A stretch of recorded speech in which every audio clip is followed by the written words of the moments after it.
সন্ধ্যা ধীরে ধীরে নামছে। আকাশ ঢেকে গেছে মেঘে। গরমের 1 মাস পর হঠাৎ দুপুরে বৃষ্টি নামছে। পুরো গ্রাম যেন একটা স্বস্তির নিঃশ্বাস ফেলছে, কিন্তু বৃষ্টির পর মেজাজটা মধুর অন্যরকম। গ্রামের এক প্রান্তে 3 বন্ধু, ফিরোজ আর রমেশ আর মিঠু, ছোট্ট একটা চা দোকানে বসে আছেন। একটা অদ্ভুত মেজাজ। আমি তোদের তিনজনকে চা দিয়েছি। গরম থাকতে খা, ঠান্ডা লাগলে আমাকে গাল দিবি আবার। বড় লোক, যদিও তোমার চা ঠান্ডা হলে গলা দিয়ে নামবে, কিন্তু একটু জুড়ে জুড়ে খেতে হবে। আজকে তো তোর মুখে হাসি ফোটা লাগছে। আগের কয়েকদিন ধরে তো একদম মন খারাপ লাগছিল।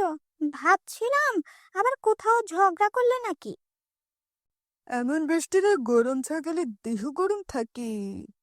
আগে তো আমি খেয়ে যেতাম, এখন ভাবতে হচ্ছে দুটো কিনবো কিনা। আমার দোকানের অবস্থা খারাপ। হঠাৎ রমেশ বলে উঠল, আচ্ছা, বিড়ির যে দাম বেড়েছে শুনেছিস তোরা? আজ বাজারে গিয়ে দেখি এক প্যাকেটে 5 টাকা বেড়েছে। কি বলিস?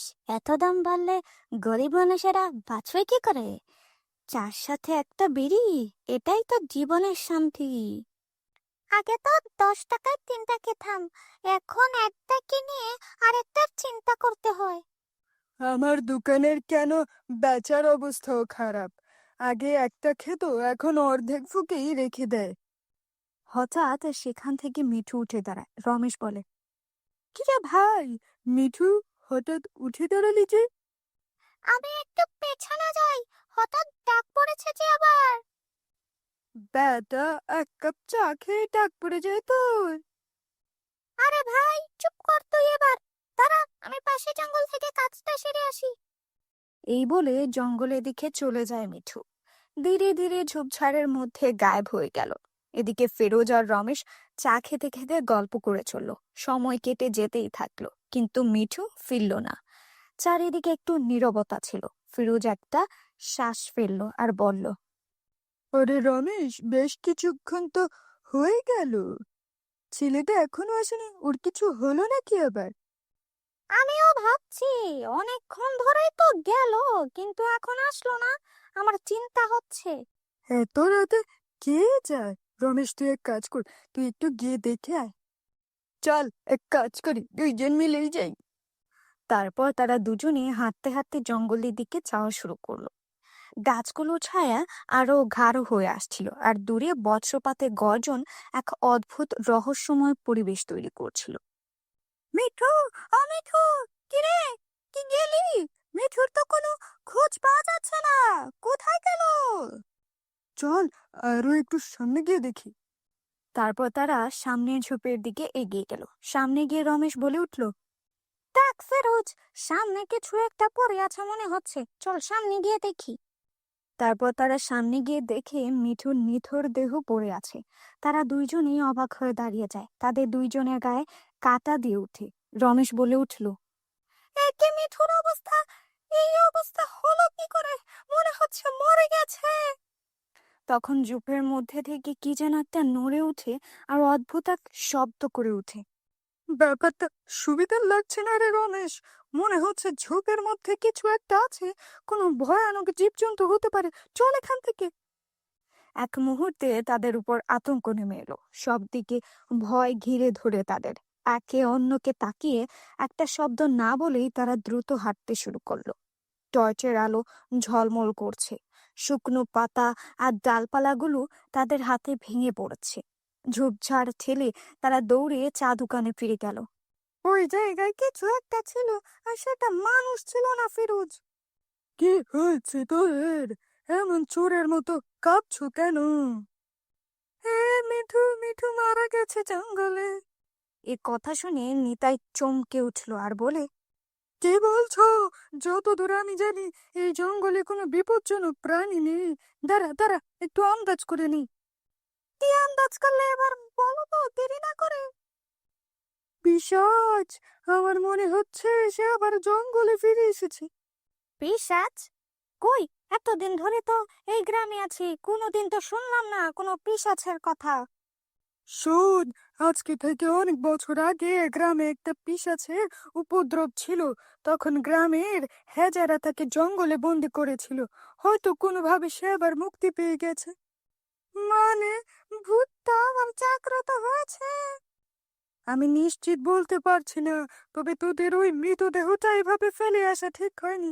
কে জানে এতক্ষণে ওই দেহটার কোনো অস্তিত্ব আছে কিনা। তাহলে আমাদের এখন কি করা উচিত? চল, আমি আছি সাথে। আমাদের এখনই যেতে হবে জঙ্গলে। রমেশ, আমার দোকান থেকে কেরোসিন নিয়ে আসিস সাথে করে। তারপর তারা তিনজন মানুষ মশাল হাতে নিয়ে ধীরে ধীরে অন্ধকার বনের দিকে হাঁটছে। আগুনের আলোয় তাদের ঘামান্ত মুখ স্পষ্ট দেখা যাচ্ছিল। তাদের চোখ পূর্ণ ছিল উত্তেজনায় ভরা। হাঁটার গতি ধীরে হলেও বুকের সংখ্যা একটি ছায়া দৌড়াচ্ছিল। চারিদিকে নীরবতা আর শব্দের মধ্যে তাদের মুখে একটা আটকে থাকা ভয় স্পষ্ট দেখা যাচ্ছিল, যা তারা লুকানোর চেষ্টা করছিল, কিন্তু টর্চের আলো সেটাকে অন্ধকারে ঢেকে রেখেছিল। হেঁটে হেঁটে একসময় তারা জঙ্গলের মধ্যে থাকা মিঠুর লাশের কাছে পৌঁছলো। ওই তো, ওই তো, ওই তো মিঠুর লাশ! হঠাৎ ঝোপঝাড় থেকে জোরালো গর্জনে কিছু বেরিয়ে এলো। লাল চোখ, বিকৃত মূর্তি, একটা পিশাচ। পেছনে সর, এখনই কিছু একটা করতে হবে। এই যেন রমেশ মশাল তেল দেওয়ার পরে যে বাড়তি কিছু তেল ছিল, ওইটা একপাশে গোল করে ঢেলে দে তো। কেন নিতাইদা, এখানে তেল ঢেলে কি হবে? যা বলছি তাই কর, এত প্রশ্ন করিস কেন? নিতাইয়ের কথায় রমেশ তার কাছে থাকা তেল গুল করে ঢাললো। এদিকে পিচাস সামনের দিকে এগিয়ে আসছিল। এই শোন, তোরা আমার সাথে সাথে থাক। যে করেই হোক এই পিশাচকে এই কেরোসিনের বলের মধ্যে আনতেই হবে। এইদিকে পিশাচ সামনের দিকে এগিয়ে আসছে। যেই না পিশাচ কেরোসিনের বলের কাছে আসলো, তখনই ফিরোজ আর রমেশ তাদের হাতে থাকা মশালটি কেরোসিনের বলের মধ্যে ছুঁড়ে ফেলল। আর পিশাচের চারপাশে আগুন জ্বলতে থাকলো। আগুনটির ভেতরেই গর্জন শুরু করছে পিশাচ। আমি ছাড়বো না, আমি থারবো না, আমি আবার ছেড়ব। সে গর্জন করে আগুন থেকে বেরিয়ে আসার চেষ্টা করে, কিন্তু আগুনের অদৃশ্য শক্তি তাকে আটকে রেখেছে। পুরো জঙ্গলে আগুনের জ্বলন্ত গন্ধ ছড়িয়ে পড়েছিল। মনে হচ্ছিল দূরে কোথাও হঠাৎ একটা গুঞ্জন উঠল, যেন 100 বছরের পুরনো গাছ ঢলে পড়ল। পিশাচের কাদার আওয়াজ ধীরে ধীরে মলিন হয়ে গেল। তিনজনেই ওখানে নিস্তব্ধ হয়ে দাঁড়িয়েছিল। মনে হলো কিছুক্ষণের জন্য রাতের নীরবতা ফিরে এলো, আর পেছনে পড়ে থাকলো শুধু জ্বলে যাওয়া মশাল আর কেরোসিনের পড়া গন্ধ, আর একটা অদ্ভুত কাঁচা তেলার ধোঁয়ার গন্ধ বাতাসে ভেসে বেড়াচ্ছিল। তারা তিনজন জঙ্গল থেকে বেরিয়ে আসে, আর জঙ্গলের গভীরে পড়ে থাকে এক অভিশপ্ত অতীত। এটা আবারও ফিরে আসতে পারে যদি কেউ ভুল করে তার ঘুম ভাঙায়। বন্ধুরা, আজকের গল্পটা তোমাদের কেমন লেগেছে কমেন্ট করে জানিও, আর অবশ্যই লাইক দিও, শেয়ার করো, সাবস্ক্রাইব করো, আর আমাদের সাথে থাকো। পরের গল্পে দেখা হবে।